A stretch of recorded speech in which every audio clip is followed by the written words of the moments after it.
Hola a todos, ¿cómo están? Estamos inaugurando aquí la sección de historias a la carta. Esta es una sección que yo fui desarrollando hace algunos años en la radio y que ahora me parecía que valía la pena por lo menos expresarla en este formato y a través del canal de YouTube. La idea es bueno, conocer la historia de determinados personajes y sucesos históricos que los atravesaron a partir de determinadas fuentes, que son sus cartas. Hay toda una literatura a través de las cartas, el intercambio epistolar. Algunas son muy conocidas, por ejemplo, las cartas de Kafka. Kafka escribía un montón y escribía a sus mujeres, escribía, bueno, la famosa carta al padre, por ejemplo. Bueno, otras también muy famosas son las de Abelardo y Eloísa, que también en algún momento las vamos a ver. Mucho de la época de eso, de guerra o de persecuciones a lo largo del siglo XX también ha dado lugar a las cartas de la cárcel.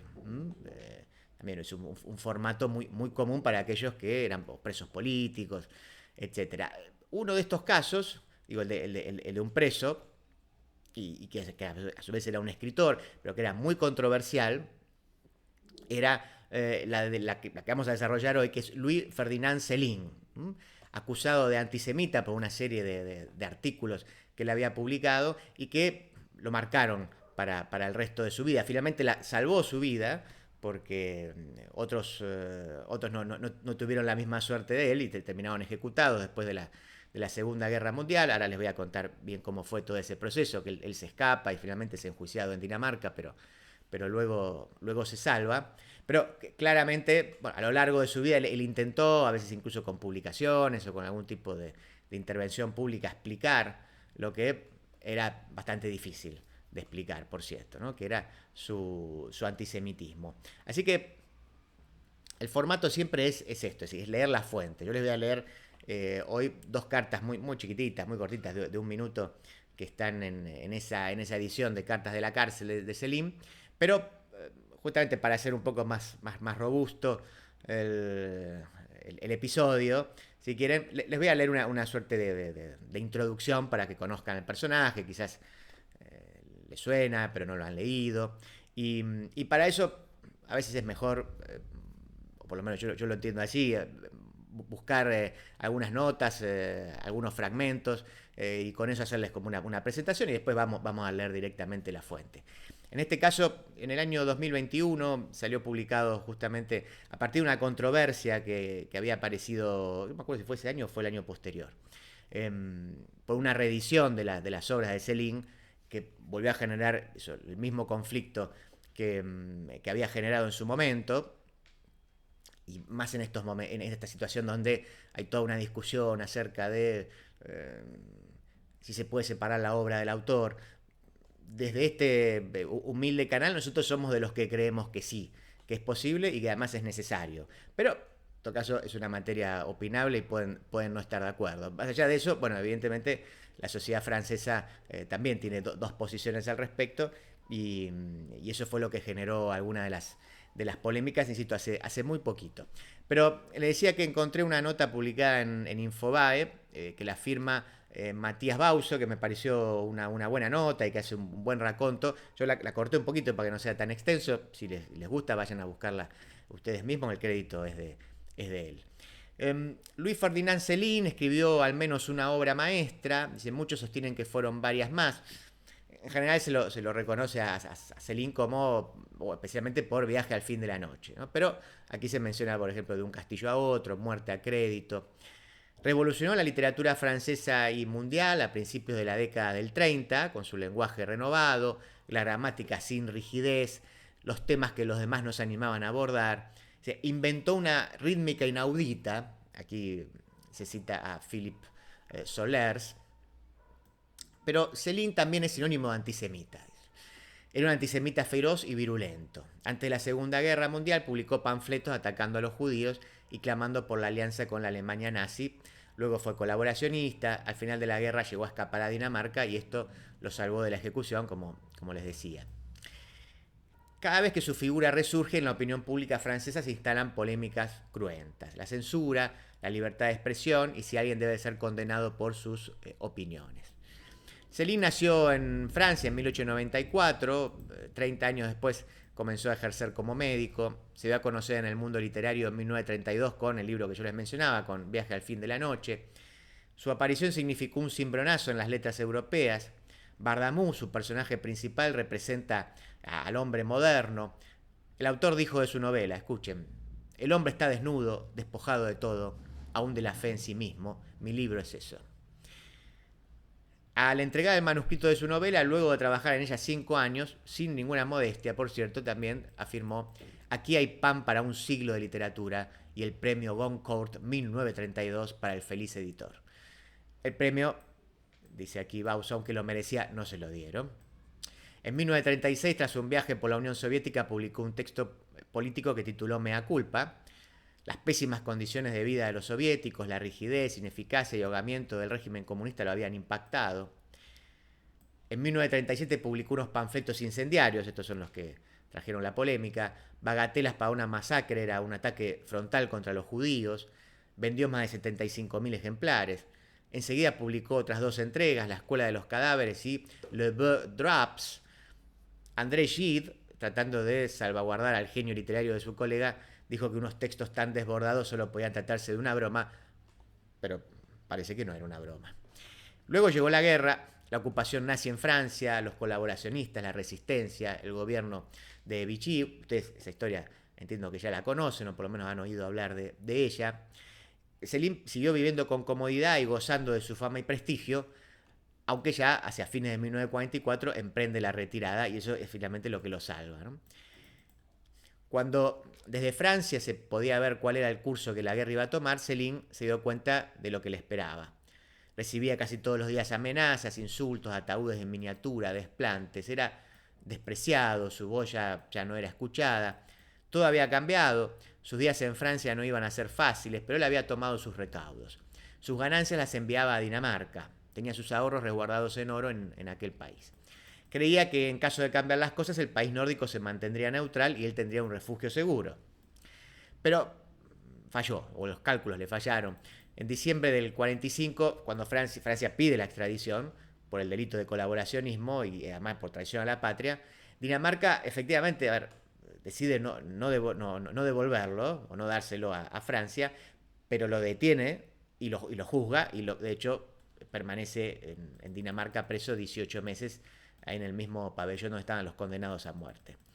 En prisión, en ese transcurso de tiempo, perdió más de 20 kilos, perdió casi todos los dientes, vestía harapos, tenía el cuerpo atrofiado por el reuma, la piel llena de eczemas, se hizo más misántropo que nunca, perdió conexión con el mundo, no quedaba, de hecho, casi nadie en el mundo que quisiera estar con él tampoco. Entonces, era un exiliado, un maldito, casi un espectro, alguien cuya compañía envenenaba. Solo le quedaban su esposa, Lucette, su gato y su abogado. Bueno, de hecho, las cartas que vamos a leer son a su abogado, por lo menos hoy. Sin embargo, el viaje o la huida hacia Dinamarca le salvó la vida. De haber permanecido en su país, muy probablemente hubiera sido ejecutado como otros personajes del momento. Su exacerbado odio a los judíos, su nazismo explícito y su escasa disposición a la sumisión y aceptar sus errores, y a su vez la realidad en general, lo hubieran conducido a la horca en esos tiempos convulsionados de la depuración. Desde la prisión escribió muchas cartas que luego se compilaron en cartas desde la cárcel. Los destinatarios eran siempre los mismos. Lucette, a su mujer, y el abogado. Al gato no le escribió.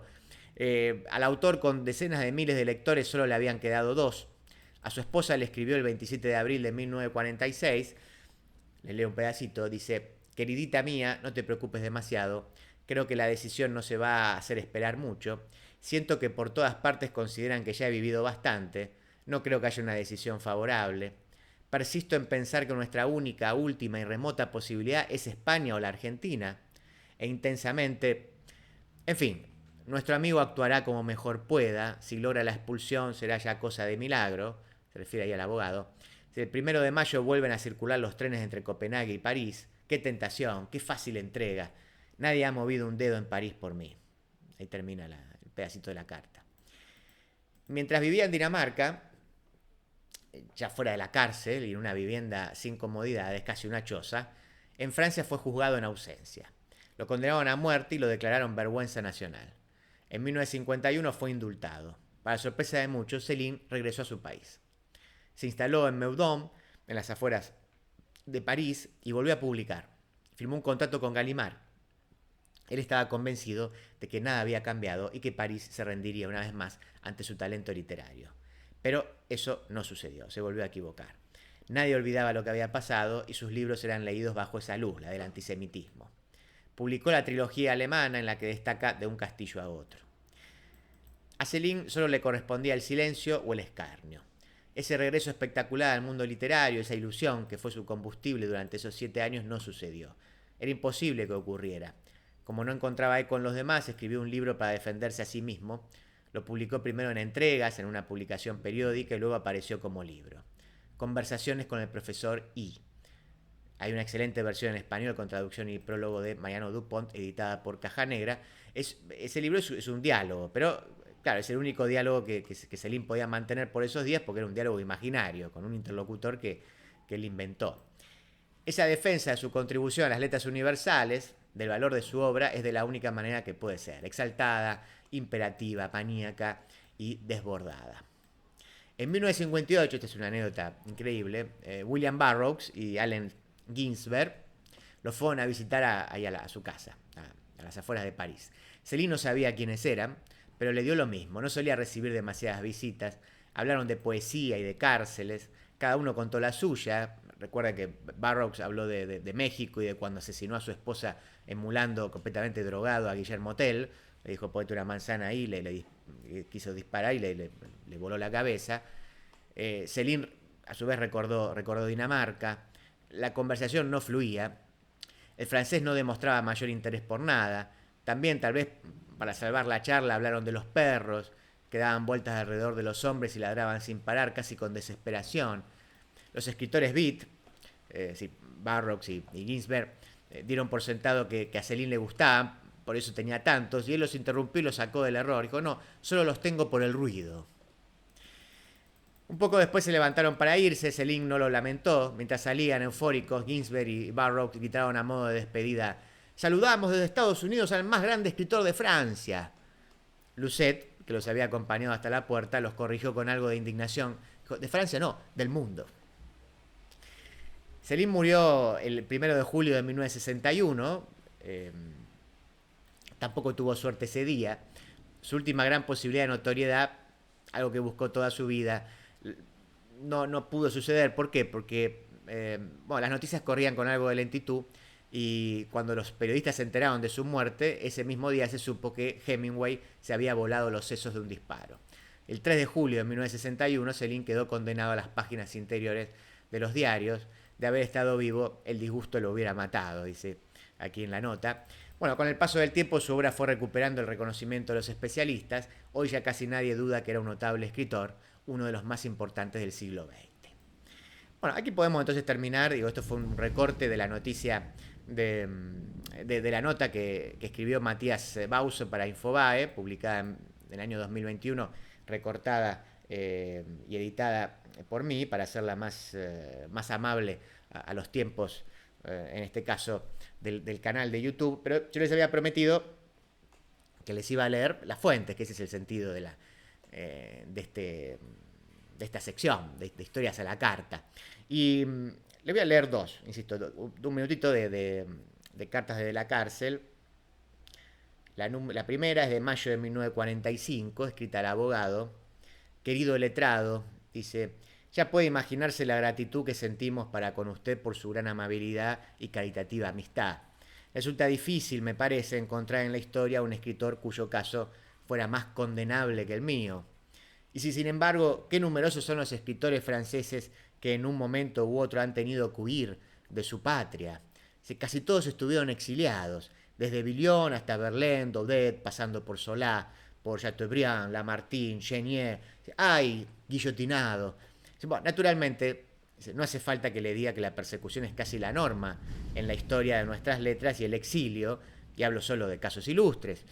Yo mismo, inválido como estoy, sufro de todos modos, igual, y tal vez más rigurosamente que ellos, la misma suerte. Los tiempos se han vuelto crueles. Me lo describió usted admirablemente el otro día.